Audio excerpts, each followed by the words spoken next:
बारिश की वो रात थी, काली, स्याह और खामोशी से लिपटी हुई, जैसे आसमान खुद किसी राज को छुपाए बैठा हो। और मैं, रोहित, उस सुनसान हाईवे पर अकेला अपनी कार में बैठा, लगातार वाइपर की आवाज और बारिश की थपकियों के बीच किसी अनदेखी परछाई से जूझ रहा था। दरअसल वो रात आम नहीं थी, बल्कि उस रात कुछ ऐसा घटा जिसे सोचकर आज भी मेरी रूह कांप जाती है। मैं काम से देर हो गया था और मूसलधार बारिश की वजह से मेरा दिल्ली से जयपुर लौटना नामुमकिन हो गया। मैं NH-48 पर था और जीपीएस ने बताया कि अगले 6 किलोमीटर पर एक पुराना गेस्ट हाउस है जहां मैं रात बिता सकता हूं। रास्ता भटका हुआ और वीरान था। चारों तरफ सिर्फ अंधेरा और दूर दूर तक कोई इंसानी आवाज नहीं। गाड़ी जैसे जैसे उस गेस्ट हाउस की ओर बढ़ी, मेरी छाती पर एक अनजाना बोझ चढ़ता चला गया।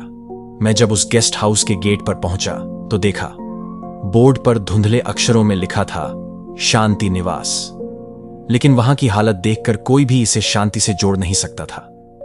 जंग खाए फाटक को जैसे ही मैंने धकेला, एक अजीब सी सरसराहट ने मेरे कानों में दस्तक दी, जैसे कोई फुसफुसाकर मेरा नाम ले रहा हो। अंदर प्रवेश करते ही सामने एक बूढ़ा चौकीदार टिमटिमाती लालटेन लिए बैठा था। उसकी आंखें लाल थीं, चेहरे पर झुर्रियां और आवाज कांपती हुई। कमरा चाहिए। मैंने सिर हिलाया और बिना ज्यादा बात किए अंदर चला गया। उसने मुझे कमरा नंबर 7 की चाबी दी, जो ऊपर वाली मंजिल के कोने में था। सीढ़ियां चढ़ते समय मेरी नजरें दीवारों पर पड्डाढ़ी उन पुरानी तस्वीरों पर पड़ीं जिनमें किसी राजा के जमाने की औरतें थीं। उनकी आंखें जैसे मेरी हर हरकत को बारीकी से देख रही थीं। कमरा पुराना था, दीवारों से पलस्तर झड़ीडीडीएच रहा था और खिद्दकी के बाहर सिर्फ घना अंधेरा।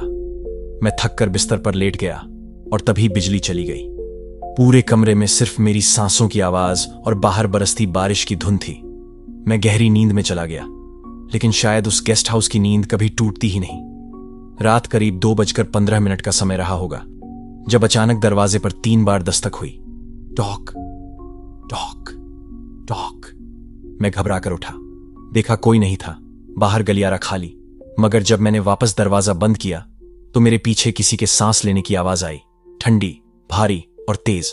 मैं मुड़ा, कोई नहीं था, मगर दीवार पर एक गीली हथेली का निशान था, जैसे किसी ने भीग कर वहां हाथ रखा हो। मेरा माथा ठंडा पर डीडीएच गया। मैंने मोबाइल की टॉर्च जलाई और पूरे कमरे को खंगाल डाला, लेकिन कुछ भी असामान्य नहीं था।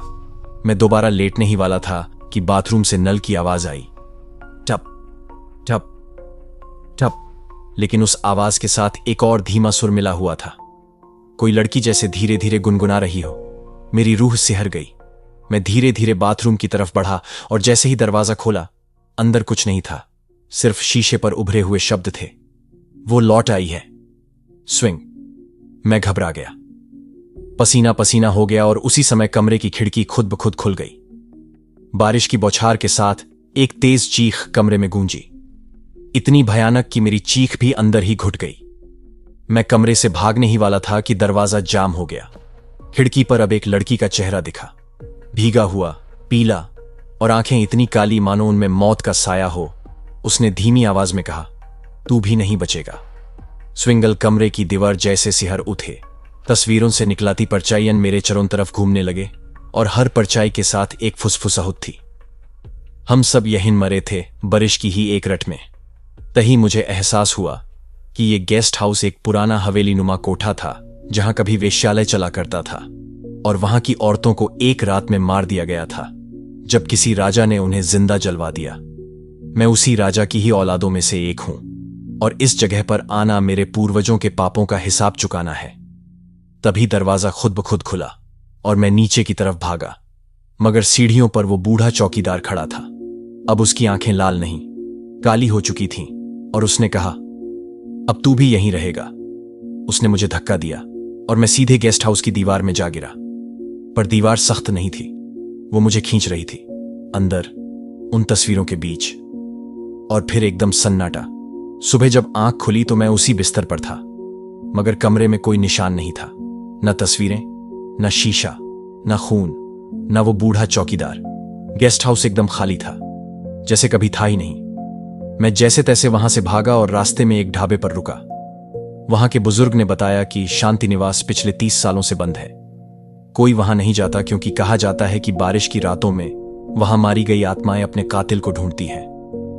और अगर तुम्हारा वहां जाना संयोग नहीं, कोई बुलावा था, तो तुम बच नहीं पाए हो। मैंने दरवाजे में लगे शीशे में देखा। मेरी आंखें अब वैसी ही थीं, काली, गहरी और खाली। और फिर दूर बिजली चमकी और बारिश फिर से शुरू हो चुकी थी। शायद अब किसी और को बुलावा भेजा जा चुका था। मैंने जितनी जल्दी हो सके वो ढाबा छोड़ा, लेकिन रास्ते भर मेरी गर्दन के पीछे एक अजीब सिहरन बनी रही, जैसे कोई मुझे देख रहा हो। विंडशील्ड पर बारिश की बूंदें गिर रही थीं, लेकिन मुझे लग रहा था जैसे उनमें से कोई मुझे अंदर झांक कर घूर रहा है। हर वाइपर की हरकत के बाद एक चेहरा, वही लड़की का चेहरा, फिर उभर आता और अगले ही पल गायब हो जाता। मेरे हाथ कांपने लगे, गाड़ी जैसे खुद ब खुद मुझे कहीं और ले जा रही हो। मैंने बार बार रुख बदलने की कोशिश की, लेकिन स्टीयरिंग पर मेरा बस नहीं रहा। मैं बेतहाशा चिल्लाया, ब्रेक दबाया। गाड़ी रुकी तो मैं एक पुराने पुल के पास था। नीचे उफनती नदी, आसपास कोई नहीं, लेकिन उस पुल के किनारे कोई खड़ा था, सफेद साड़ी में, भीगी हुई, बाल चेहरे पर चिपके हुए। और फिर उसने गर्दन उठाई। वही आंखें, वही चेहरा जो शांति निवास की खिड़की पर दिखा था।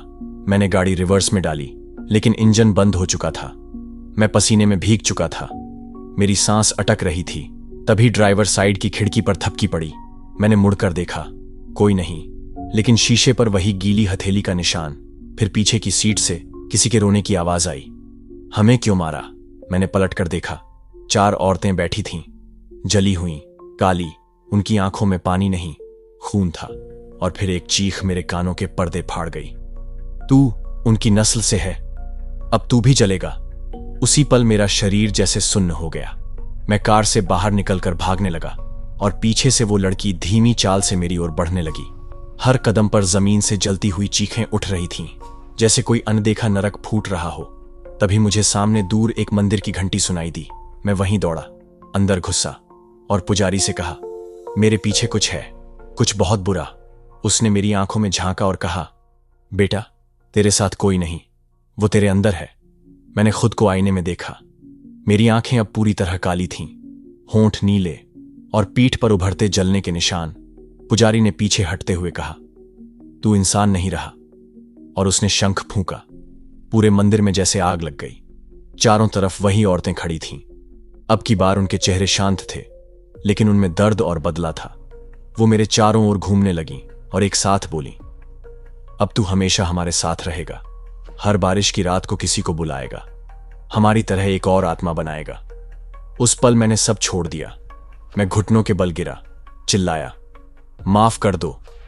लेकिन जवाब आया, बहुत देर हो चुकी है। उसके बाद मुझे नहीं याद मैं कौन था, मैं क्या था। लेकिन आज भी जब बारिश होती है और कोई अकेला मुसाफिर उस रास्ते से गुजरता है, तो मैं उसे देखकर मुस्कुरा देता हूं, क्योंकि अब मैं भी शांति निवास का हिस्सा हूं। और हर बारिश की रात मैं उसका इंतजार करता हूं, जो अगला होगा। उस दिन के बाद से मैं इंसान नहीं रहा। मैं कोई नाम नहीं, कोई चेहरा नहीं। मैं सिर्फ एक परछाई हूं जो बारिश की हर रात जिंदा हो जाती है। वो परछाई जिसे तुम देख नहीं सकते, लेकिन जो तुम्हारी हर सांस पर नजर रखती है। और अब जब तुम ये कहानी सुन रहे हो, तो समझ लो, तुम्हें भी मैंने चुन लिया है। हां, तुम्हें। क्योंकि बारिश की बूंदों की आवाज जब भी तेरे कानों में गूंजेगी, वो सिर्फ पानी नहीं होगा, उसमें मेरी फुसफुसाहट होगी, धीमी, ठंडी और मौत से भरी। तुम्हारे कमरे की दीवारों से अब परछाइयां गुजरेंगी, और जब तुम आईने में देखोगे खुद को, तो मैं तुम्हारे पीछे खड़ा रहूंगा, एक अजनबी सा चेहरा, बिल्कुल वैसा जैसा मैंने पहली बार उस गेस्ट हाउस की खिड़की में देखा था। अब मैं सिर्फ शांति निवास में नहीं हूं, अब मैं हर जगह हूं। हर बारिश के साथ तुम्हारे शहर में आता हूं, तुम्हारे मोहल्ले में, तुम्हारे घर के पास, और फिर किसी एक को चुनता हूं। कभी वो जो अकेला है, कभी वो जो डर से भागता है, कभी वो जो मेरी कहानी को मजाक समझता है। और जब वो चुन लिया जाता है, तो बाकी सब एक भ्रम रह जाते हैं। उसकी हर हंसी एक चीख बन जाती है, उसकी नींद एक खौफनाक जागरण, और फिर वो भी मेरा हिस्सा बन जाता है, जैसे मैं बन गया। अब मैं उन्हें बुलाता हूं, उन्हें गाता हूं, वही सदी पुराना गीत जो उन्होंने आखिरी बार जलने से पहले गाया था। बरसात आई, वो फिर आई, और जब तुम अगली बार उस गीत को अपने कानों में गूंजते सुनोगे, याद रखना, मैं पास हूं, बहुत पास। और तब बारिश की वो रात सिर्फ मेरी नहीं, तुम्हारी भी होगी। वो अगली बारिश 1 हफ्ते बाद आई थी। रात के करीब 2 बज रहे थे। सब सो रहे थे, लेकिन त्रिशा की नींद उस हल्की सी खटाखट से टूट गई, जैसे कोई उसकी खिड़की पर नमी भरी उंगलियों से रगड़ रहा हो। वो उठकर बैठ गई, खिड़की की तरफ देखा। बाहर कोई नहीं था, मगर उसका कांच वहीं था, गीली हथेली का निशान, बिल्कुल वैसा ही जैसा रोहित ने देखा था। वो चौंक कर पीछे हटी। पंखे से टपकती पानी की बूंदों ने उसे हैरान कर दिया। छत से रिसाव नहीं था, फिर ये पानी कहां से आ रहा था? उसने कमरे की लाइट जलाई। चटाक, पूरी बत्ती गुल। अब सिर्फ अंधेरा और बारिश की आवाज। उसने फोन उठाया, स्क्रीन ब्लैक, और तभी बाथरूम का दरवाजा अपने आप खुला, धीरे से, बिना किसी आवाज के। लेकिन अंदर से एक आवाज आई, बहुत हल्की, बहुत मीठी, त्रिशा। स्विंगल, वो डर के मारे कांप उठी। कौन है? कोई जवाब नहीं। उसने दरवाजा बंद करने के लिए हाथ बढ़ाया ही था कि बाथरूम के शीशे में अचानक एक चेहरा उभरा, भीगा हुआ, आंखें गहरी काली, होंठ सिले हुए और गालों पर जलने के निशान। वही औरत, वही आत्मा। त्रिशा चीखी, दरवाजा बंद किया और पलटी तो सामने खड़ा था रोहित, वही। लेकिन अब वो इंसान नहीं रहा। उसकी आंखों में चमक नहीं, सिर्फ अंधेरा। और उसने सिर झुकाकर कहा, अब तुम्हारी बारी है ज़रेनिया। और तभी पूरा कमरा जैसे हिल उठा। दीवारों से पानी टपकने लगा, फर्श पर बूंदे नहीं, खून गिरने।